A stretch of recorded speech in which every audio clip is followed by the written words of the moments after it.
मेरी बेटी कितनी प्यारी है। भगवान सबको सृष्टि जैसी बेटी दे। सृष्टि धीरे धीरे बड़ी होती है।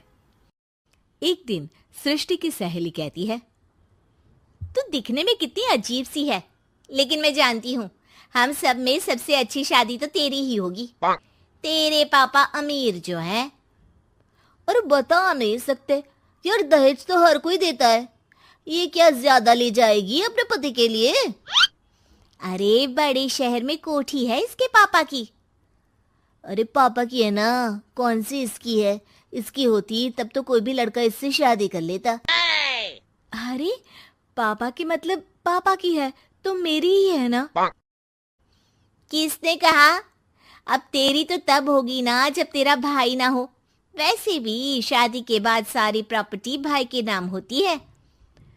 सृष्टि समझ जाती है कि उसे किसी भी हालत में माँ बाप की सारी प्रॉपर्टी को अपने नाम करना है, लेकिन कैसे? एक दिन सृष्टि का भाई शीनू कहता है, बहन क्या कर रही है? तुझसे एक बात करनी है। अरे हाँ हाँ करना, मैं तो तेरी बहन हूँ। बहन मेरी लाइफ में ना एक लड़की है, बहुत अच्छी है। मैं सोच रहा हूँ माँ और पापा से बात करूँ शादी के लिए। सृष्टि को समझ में आ जाता है कि भाई की शादी होते ही भाभी उसे एक दिन भी घर में बर्दाश्त नहीं करेगी। आ क्या बात है भाई, बताना कौन है वो? यार वो बहुत अच्छी लड़की है, पढ़ी लिखी है, मेरे साथ जॉब भी करती है। बस एक प्रॉब्लम है। हाँ प्रॉब्लम? क्या प्रॉब्लम है भाई? यार वो शादीशुदा है, लेकिन उसके पति ने उसे सिर्फ इसलिए छोड़ दिया क्योंकि उसके माँ बाप दहेज नहीं दे पाए। सृष्टि ये सुनकर न जाने क्यों खुश हो जाती है। अरे भाई तो क्या हुआ, लड़की तुझे तो पसंद है ना? शीनू को लगता है कि बहन उसे समझ रही है। वो इस बात से अनजान होता है कि उसकी बहन की मंशा पूरा घर हड़पने की है। सृष्टि अपनी माँ से कहती है, मम्मी मुझे तो बहुत चिंता है।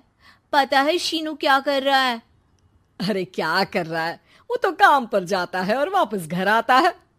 नहीं ना माँ, वो यही तो नहीं कर रहा, बाकी सब कर रहा है।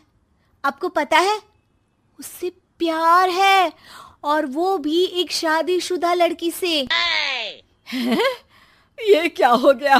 मैं सोसाइटी में क्या मुंह दिखाऊंगी? अरे तेरे पापा तो यही कहेंगे कि मैंने ही उसे बिगाड़ दिया है। माँ देखो, मेरी बात मानो, पापा पर भी विश्वास करने की जरूरत नहीं है। अब आप ही बताओ, पापा इतनी देर घर के बाहर रहते हैं क्यों, बोलो? अरे बेटा वो तो नौकरी करते हैं ना। तू बहुत भोली है माँ। पापा का ऑफिस तो 7 बजे खत्म हो जाता है, लेकिन देखो कितनी देर से आते हैं। अरे नहीं नहीं बेटा, ऐसी कोई बात नहीं है। सृष्टि माँ को एक औरत से बात करते पिता की फोटो दिखाती है। देखो माँ, कैसे हैं पापा? मैं ना कहती थी कि पापा सही नहीं है। मैं तेरे पापा से बात करूंगी, दे फोटो मुझे। ओ माँ, वो तो डिलीट हो गई। लेकिन चल, तूने तो देख लिया ना। पापा से बाद में बात कर लेना, और हाँ, मेरा नाम बिल्कुल मत लेना, हाँ माँ।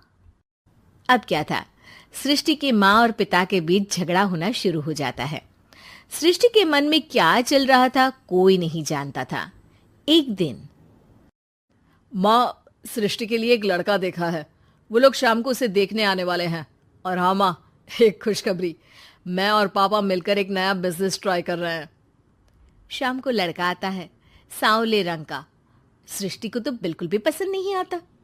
लड़की की माँ कहती है, लड़की का चेहरा तो कोई खास नहीं, लेकिन अगर मेरे बेटे को आप लोग सेटल कर दें तो मैं उसकी शादी आपकी बेटी से करवा दूं।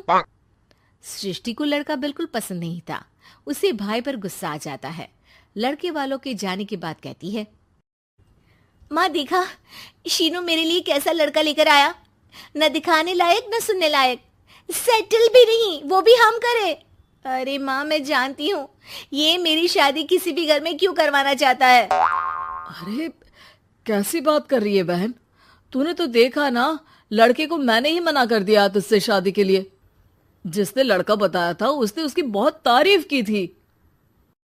बात आई गई हो जाती है, लेकिन सृष्टि का मन शांत नहीं होता। क्या करूं, कुछ समझ में नहीं आ रहा। मेरी शादी हो गई तो ये लोग पूरी प्रॉपर्टी शीनू के नाम कर देंगे, मेरे हाथ तो कुछ लगेगा ही नहीं। तभी सृष्टि को आइडिया आता है। वो किसी वकील को फोन करती है। जी देखिए, अगर आपके मम्मी पापा का तलाक हो जाता है तो आपके पिता की आधी प्रॉपर्टी आपकी माँ के नाम हो जाएगी, फिर उसे वो किसी को भी दे सकती है। सृष्टि अब माँ को बेटे के खिलाफ भरती है।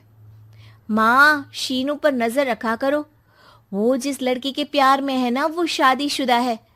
यहाँ आएगी, सारा पैसा, रुपया, जमीन, जायदाद सब हड़प लेगी। पापा का भी हाल तुमसे छुपा नहीं है। ऐसा ना हो कि मैं और आप एक दिन सड़क पर भीख मांगे।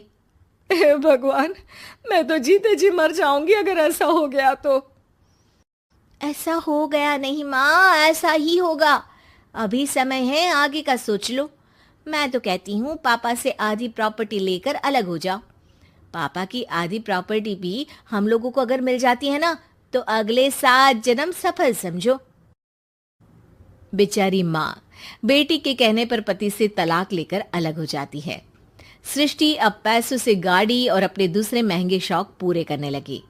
उसके दोस्त भी उसके पैसे इस्तेमाल करते। सृष्टि, कल तुम कहाँ थी? मैं सारा दिन घर पर अकेली थी। तो मैं क्या करूं? मैंने ठेका तो नहीं लिया है ना तुम्हें संभालने का। माँ को सृष्टि से ये उम्मीद नहीं थी। वो बैठकर रोने लगती है। वहीं उसका पति यानी कि सृष्टि के पिता आ जाते हैं। मैं जानता था कि तुम्हारा यही हाल होगा, तो आपने मुझे रोका क्यों नहीं? मैं रोकता तो तुम रुकती क्या? सृष्टि के कहने पर तुमने मुझ पर अपने बेटे पर शक किया, लेकिन तुम ये भूल गई कि कैसे हम दोनों ने मिलकर जीवन में इतना सब खड़ा किया। माँ पति के गले लग जाती है। मुझे माफ कर दीजिए, मैंने आपकी कमाई का एक बड़ा हिस्सा गवा दिया। कोई बात नहीं, तुम साथ हो तो मैं ऐसी 7 प्रॉपर्टी खड़ी कर दूंगा। तभी वहां सृष्टि आ जाती है रोते हुए। माँ, मयंक ने मुझे छोड़ दिया। वो बोल रहा था जब तक मेरे पास पैसे थे तब तक ही वो मेरे साथ था। पापा, माँ, मुझे माफ कर